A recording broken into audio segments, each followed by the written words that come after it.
Now, you're not getting a whole lot of action shots of this because my Canon's kind of trashed. I haven't done videos in so freaking long on a regular basis. It's just what it is. Well, one of these things here, decade ago, more than that, almost 2 decades ago, when I did one of these for my 2000 Tahoe, it was already pre-tapped. These were not. So you didn't see me actually go through and you punch a little pilot divot in there with your punch and stuff. And you drill tiny bits, bigger bits, bigger bits, till you get closer to the size that it comes with. When I say it, we're talking a 1/8 NPT thread. So it's 1/8-27 NPT. That is different. That is way different than your regular bolt threads or your bolt taps. I don't know if you can see that on the screen, but it tapers a heck of a lot more. And that's the way NPT is meant to be. It tapers to be able to hold the pressure better. So it took me a bit to go look online. These little universal sensors, they're self-grounding, so they ground into this. This grounds into the frame. That's how it's meant to be. Body if you're mounting it there. But this is 1/8-27 NPT thread. I don't have NPT, so I had to go get one. And shoot, Ace Hardware, all your big box stores, none of the rest of them really carry those. So let's order it online. And I got it from this company. So that's what that one is. But always be careful with that. With these, you do not want to go the full run of the actual tap itself. And so I did a little bit, would check, did a little bit, would check, did a little bit, would check, until I get about where it's seated. Because this will over tap to where that will never seal. And you don't want that situation because you're just going to be peeing your transmission fluid, or if you're using it for oil or steering, whatever hydraulic fluid you're using, it'll just pee out of the top of this. You'll never seal it. So you got to be careful with that. I've got it to where it's in a nice, good, tight fit. Almost interference. Throw some Teflon on that. I shouldn't have an issue there. The one I like about these Duralis is you notice the arrows here. So you go in from either side, you can go out from either side. And it just depends on where you're putting this and where your lines are coming from. I'm going to set mine up the way mine is going to be. Funny side note, my bag of just regular Allen keys, I don't have one that fits the plug because it comes with 2 plugs. But that does. So one of these, and these are just simple Husky ones I bought from Home Depot. One-handed. This one fits it. So I'm good. Always have lots of tools. Can never have enough tools, right? Okay, if you've never done it before, I prefer Teflon tape. Some people just use the more liquid pasty like piping dope. But if you're doing the Teflon tape, you know you're screwing in this way. It means you got to make sure your tape flags the correct way so that it's not bunching up. Because if you do the tape the other way, it'll bunch up. Instead of, if it's flagging this way and you're screwing this way, it flags that way. Then it just trails and it gets a better seal. You might have strings like that, but that should be sealed. That's about as tight as I can make it with the tools I've got, and I don't think I want to push it much farther than that. As long as it's sealed, I'm happy. So that's one side. That means I'm coming in from there, and that'll be from the transmission. And now I got to go to the cooler up front. Okay, I should probably mention here, these are 1/2-inch NPT. The plugs and the bases of these barbs, the barbs are 3/8, so the interior diameter of your tubing is 3/8. So 3/8 barbs, 1/2-inch NPT for that base. They call it male 1/2-inch NPT. That's just a plug. So those go in there, and these were drilled definitely pretty tapered, so I didn't get full. You're not going to get full thread engagement there. It's going to stop right up at there. Where you get tight, then you just leave it. You don't try to drive it further. Don't worry about tapping it further. You also want to look down in here. Make sure you didn't get any of your Teflon on the end of your barb, and it's not going to cause any obstructions or problems in there. Make sure that's clean and clear, and that'll be a good setup. The only thing left is just that, and that was the biggest thing that I would have been done with this a long, long time ago. Except for I had to go figure out 1/8-27 NPTs because the instructions didn't tell me. So luckily I went and looked online for one of these sensors, and I got that, and it worked. It would have been so sad if this was the wrong thread, but they did match up pretty decently. Just got to get that done. All right, there she is, all fully set up, ready to go. Just got to mount it in the truck, and I've already pre-drilled all the holes for this, did some cardboard templating for it so I could get it up there with the screws that were provided. And being that they're kind of a sheet metal-esque screw, I got to be real gentle with how I put those in. I couldn't get a tap up in there to be able to do a full tap in there, but it'll work. Sizes it might help to know. That's a 3/8 inch, and that's for doing the interior of those plugs. That's a 7/16, which fits on the exterior of this. That's a 7/8, which fits on the exterior of those barbs. So that's everything you need there to be able to set one of these up. And again, it's kind of irritating. I guess if you didn't care about a temperature sensor, then okay, it's cool to have that just there. Maybe you don't care, I don't know. If you're doing power steering, filtration, and cooling on your system, maybe you don't care about the temperature. If you're just doing oil, maybe you don't care because you've already got something somewhere else that tells you temperature of the motor. But for transmission, I definitely want the temperature.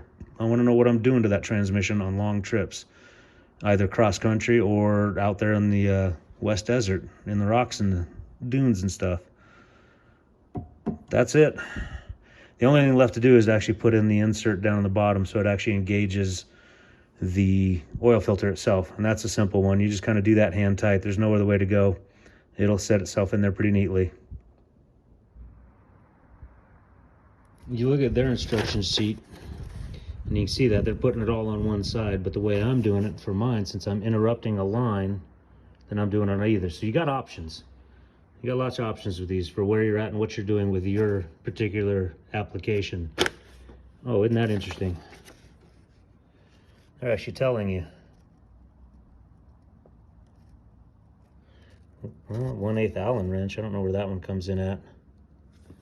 Machined with half NTP ports and requires Teflon tape for suitable sealant. Be sure not to over tighten fittings. Yep, everything I just said. 7/8 open end wrench is to drive those in, but this particular box didn't come with the. Yeah, it didn't come with those barbs. I had to buy those separate, and that was fun. This was a very basic one. Why would I need to have done that? Because I screwed up the other one first. And then no, I'm not going to show how. I could show you how I screwed up. But one of the things I've learned in teaching karate anyway, you show an example to your students, and the things they're going to pick up are the things you do wrong. So I'm just showing you what it takes to do it right. All right, so I drilled that, and I took these little things that came with it. I'm gonna use those to tap in first before I ever try to put it in, just to make it a little bit easier. It's hard enough in here. You're in such tight quarters with everything. It's hard enough to get it in there. So here we go. So I'm doing it all with hand tools. One, because that's the only thing that fits up in there. That's all such tight clearance, you're not getting anything else on that. But two, you want to be able to feel. You stop before you get it over tightened and strip out anything. Clearance and making sure you keep it there nice and neat. Now I just need to put on oil filter and get all these lines hooked up. There's the line I'm going from to there, line I'm going through from there. Let's get that done. So fill it up with fluid and then spin it on there. One of the things I like about this, I don't know where it comes from, generic little filter that the Durality kit came with, is it tells you what your replacement part numbers are. Get your favorite flavor. Group 7, Fram, Wix, Champion, whichever one you want. Comes time to replace it, I'll probably put something like K&N on there. I usually do the K&N filters, as evidenced by that. Lower microns on the K&Ns, they filter smaller stuff. Don't know if it ever makes a difference, but that's what I've always done. So here we go. And I probably didn't say it, but that O-ring that comes with these filters, dab your finger in a little bit of fluid and put it on the O-ring so it slides better. And once you get to that point where it doesn't go any further, don't force it. Just leave it like that. You'll hate yourself later if you do, because it'll be harder to get off. If it's just like this, you'll be all right.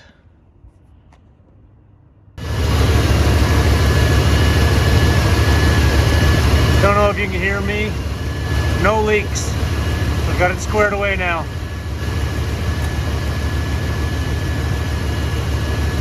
So yeah, now I've got the external filter running. Part 2, let's go ahead and get on to getting the actual gauge installed. All right, yeah, so there's the original kit I began with. 13090. And that kit came with a lot of stuff. A lot of useful stuff. I ended up just having to buy, and that's a different type, right? So I got the other kind, because I did have a problem with that one. not going to describe it. Just know that I did, and know that this right here is how I fixed it. Now, gauge pod and the temperature, you have this. This locking ring that goes with it is for a flat piece of sheet metal, which that comes together, all of this. By this, that doesn't fit in there, and I don't know how to make it fit. I may cut and trim and do some things, but we'll see. Because it seems snug enough in there. I just need to get that on the A-pillar where I want it. See exactly what that lines up with and how to trim that piece. So that's going to be a bit of work. And I don't know if I'll be able to show that other than talking about it. I hate talking about stuff. I like just doing it and then showing it, but I don't know that I can show this part. Plenty of brass nuts, washers, that kind of stuff. Plenty of wiring, junk. A lot of it is junk, because those kind of crimpers, no thank you. I want crimp and heat shrink. But I will probably use this line, because blue is usually the color I use when I'm doing cooling stuff, and this is kind of related to cooling the transmission, so yeah, that would make sense. And the only things you really got to do, 3 posts in there plus a stab, so you've got light, you've got ground, and you got the supply. But I'm going to look in here and see what else they say about those 3 posts back there.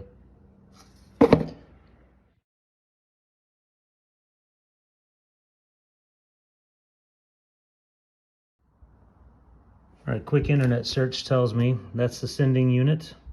That's ground, that's easy to see. I is for ignition, so you want ignition hot there. That is your light. So you're gonna hook that into your regular lights for the rest of your dash. So you just gotta find all those 3 lights under there and get all those wires up to this gauge from underneath the dash. That should be fun. This one's probably the hardest one to route, because you gotta go all the way back to where that filter is mounted at. Let's get to it. All right, it's gonna sit in here somewhere like this. I drew a pencil line on there so I can get it mounted.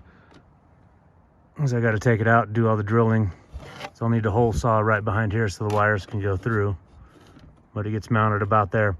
The instructions for it say that these are just interference fit. They snap in. We'll see, I don't know. Might hold. Off-road it might pop out. But I'm not gonna paint it. You could paint this to match everything. I'm not going to, because I got enough black everywhere else in here. The other reason being, you realize there's another gauge I probably should have in here. If you follow my truck enough, I need a boost gauge. And so eventually I'll go to a dual pod when I put a boost gauge in here. All right, instructions tell you drill 3 16-inch holes there and there. I already put those 2 in. And you put these little Christmas tree things in there to hold it. There's no way I'm doing this while just one hand filming, one doing. So you see what it is. So there you go, nice and mated together. Got a good size hole in there to be able to get wiring through. May have wanted to pull it a little bit farther down, but that should be okay, given what wiring already runs in the A-pillar for other things, the accessories and things like that. But this should do the trick. I'm not going to fully install this again until I have all the wires run. As far as routing goes, factory stuff is right here. I found a little hole right there for these lights right here. That is the clearance lights on the roof from Recon. So I'll probably use that same exact hole and just trace it down in there. I've got it already tapped back there for the lights, which is what makes those come on. So I just need to find that leg again. I've got a grounding point down there. I'm just getting under here and doing it. There was a time I was using these almost exclusively. That solder's supposed to melt, supposed to join them. It didn't on this one. This one just pulled out. Oddly enough, marker lights, that's the one I want to be able to get my gauge lit for this project, to be able to light this gauge. But I don't know if I want to tap in right here, because I had all of this on little weather pack plugs so that I could pull it out and pull the entire center console without having a problem. If I hook in here, that is a problem. So it means I basically need to come somewhere right around here and split out if I'm going to go up to the gauge. All right, let's play electrical games. We found one of the legs I want, and that leg is to light it. Now I need an ignition hot. And I do believe it's going to be this one, because that USB stuff only works on ignition hot. So for me, the easiest thing in the world to do, I got so much crap going on underneath there. This is the easiest point to get all the wires I need. I pull them from here, pull them up through the dash, pull them up through there. There, repaired it with a simple mechanical and heat shrink.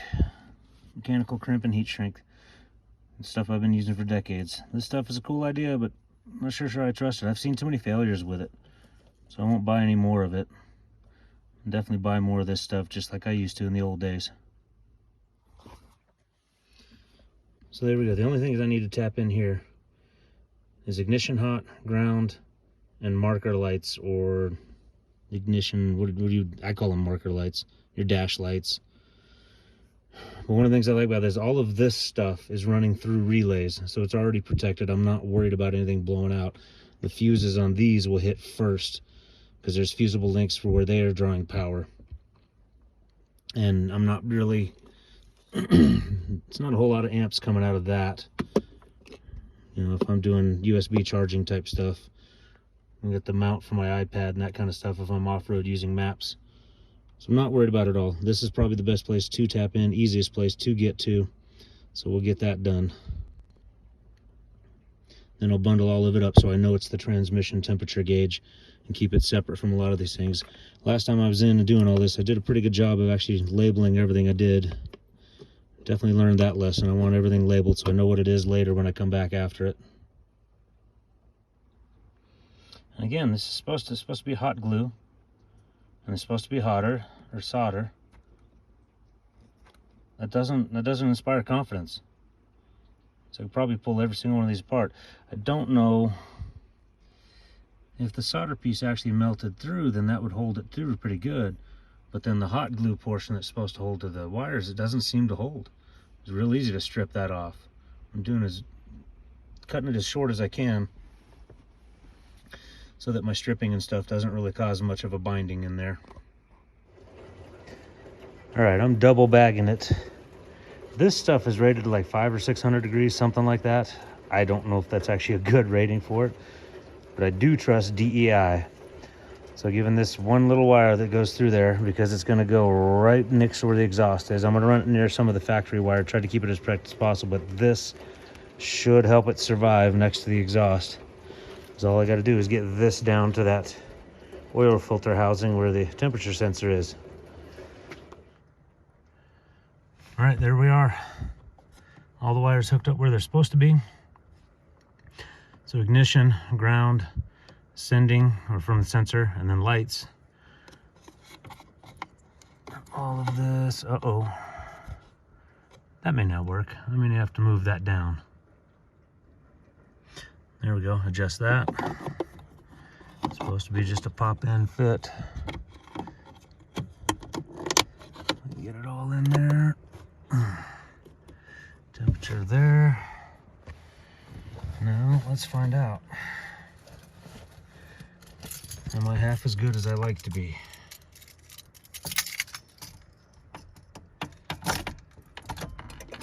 Ooh, there's power for it.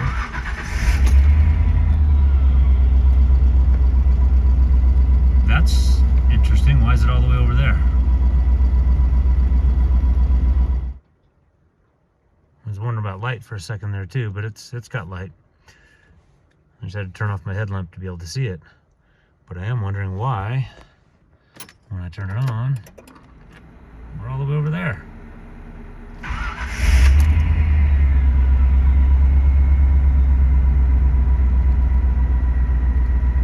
Before it warms up, does it default all the way over there? You'd think it'd be the other way.